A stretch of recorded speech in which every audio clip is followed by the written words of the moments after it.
رات میرے بابا نے وارث ماموں کو گھر بلایا اور ان سے کہا کہ ہم چاند کی شادی کرنا چاہتے ہیں, آپ اس سے پوچھ دیں کہ اگر کسی کو پسند کرتے ہو تو ہم اس کی شادی اس سے کر دیں, ہم جو ہے نا وہ اس کی مرضی کے خلاف نہیں جائیں گے. تو میں نے ان سے کہا کہ آپ ایسا نہیں کر پائیں گے. انہوں نے کہا کہ نہیں ہم کر سکتے ہیں. مجھے یہ تھا کہ مجھے پچھتاوا نہ رہے کہ میں نے شاید اس دن پاپا سے بات کرتی تو پاپا مان جاتے. تو میں نے ان سے کہا کہ پاپا میں ایک مسلمان مرد سے شادی کروں گی, آپ ایسا میرے لیے کر سکتے ہیں؟ اگر آپ کسی مسلمان سے میری شادی کریں گے تو ٹھیک ہے, میں شادی کرنے کے لیے تیار ہوں. میری گھر میں ایک سناٹا چھا گیا اور اس خاموشی کے بعد جو ہے یعنی سب فیملی والے رونے شروع ہو گئے. انہوں نے کہا کہ آپ اپنے مذہب میں واپس آ جاؤ. لیکن یہ ہے کہ میں دین اسلام قبول کر چکی تھی. آپ یقین جانیں جس طرح لوگ مختلف ہیں اسی طرح ان کے مسائل بھی مختلف ہیں. مجھے مینٹلی بے انتہا ٹارچر کیا گیا. مینٹلی مجھے یعنی اس چیز کا احساس دلوایا گیا کہ ماما پاپا روتے ہیں. میرے پاپا نے آپ یقین جانیں خود کو پھانسی لگانے کی کوشش کی میری آنکھوں کے سامنے. میری ماما نے خود پہ پیٹرول ڈال دیا اور خود کو جلانے کی کوشش کی میری آنکھوں کے سامنے. اور میں اپنے روم میں بیٹھی یہ کہتی تھی کہ اللہ اگر میں حق پہ ہوں نا تو میری فیملی کو کچھ نہیں ہونا چاہیے. پھر بہرحال مجھے میری فیملی سے نکال دیا گیا یہ اس ڈر سے کہ میری وجہ سے دوسرے بہن بھائی بھی اس راہ پہ نہ چلے جائیں. اور وارث ماموں کو بلا کے مجھے گھر بھیج دیا گیا, ان کے گھر بھیج دیا گیا.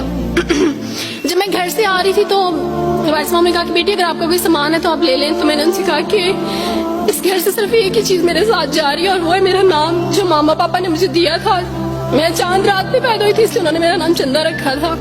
بس وہ نام لے کے آئی. آپ یقین کریں ہمیں کہا جاتا ہے جبرن اسلام قبول کیا جاتا ہے. اسلام قبول کرنے کے بعد وہ جبر کیا جاتا ہے کہ آپ سوچ بھی نہیں سکتے.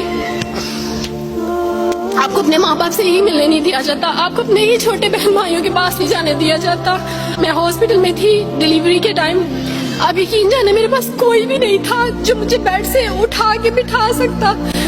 ایسے موقع پہ مجھے اپنے اپنوں کی ضرورت تھی, لیکن میرے اپنوں کے جبر نے میری ماما کو مجھ سے دور رکھا. میرے بہن بھائیوں کو, میرے کرسچن کولیگس نے ہی میری فیملی کو پریشرائز کیا کہ اس کو فیملی سے نکال دیں, کیونکہ اگر آپ اس کو ملیں گے تو مزید لوگ بھی عبدالوارث کی طرح چندہ کی طرح اسلام قبول کریں گے.